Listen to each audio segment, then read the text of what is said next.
Ito nga po pala yung ginagawa ko tuwing rest day ko. Pagkatapos ko nga maglaba, magpapak ako ng parcel. Ito ay order ng aking customer sa aking TikTok shop. Kapag kasi mayroong order, kahit pa isa o dalawa sa isang araw, ay kaagad ko itong pinadi-deliver. Kaya ayan, ang lola nyo seryosong magupit ng waybill. Wala pa kasi akong waybill printer, kaya naman nagpapaprint na lang muna ako. Ganito pala ang buhay online seller. Pagkatapos mo mag-live, sumakit ang iyong lalamunan, kakasalita, na halos maubusan ka ng boses, at ito nga, ikaw naman ay magpapak, tapos magpack ay magpapadeliver. Pero okay lang, masaya ko kasi itong ginagawa. Kaya naman, buyer, huwag kang mag-joy-joy-joy dyan ha. Makulata jud ti ka.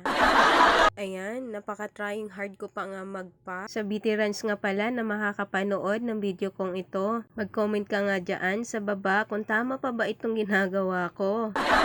Pasensya na po kaagad at ako po ay training pa lamang dito. Ayan, okay na siguro ito at pwede nang lagyan ng bubble wrap. Kailangan nga palang lagyan ng bubble wrap para naman maging secured ang items ni buyer. At eto na nga, ibabalot ko na siya sa bubble wrap.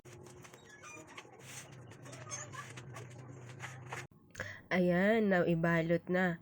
Tapos, lagyan naman natin ulit ng tape.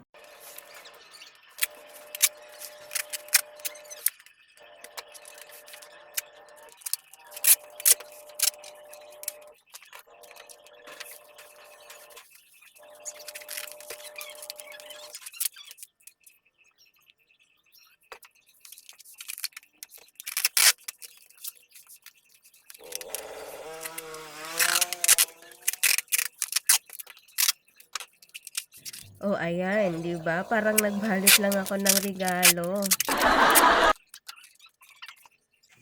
Thank you pala GNT sa iyong pa-plastic. Pero mukhang bitin, hindi magkasya ang size medium. Hindi nga talaga siya magkasya, kaya naman hindi ko na ipipilit. At ididikit ko na nga lang yung waybill dito. At dahil nga bond paper lang itong waybill, kailangan ko siyang balutan ng tape para kung sakali mang ito'y mabasa, hindi ka agad mapupunit. Isang parcel pa nga lang yan, inabot na ako ng siyam-siyam. Pero okay lang, ang mahalaga, nag-i-enjoy ka. Ayan, pwede nang i-drop off. Great life mindset ka, PC! Salamat sa panonood!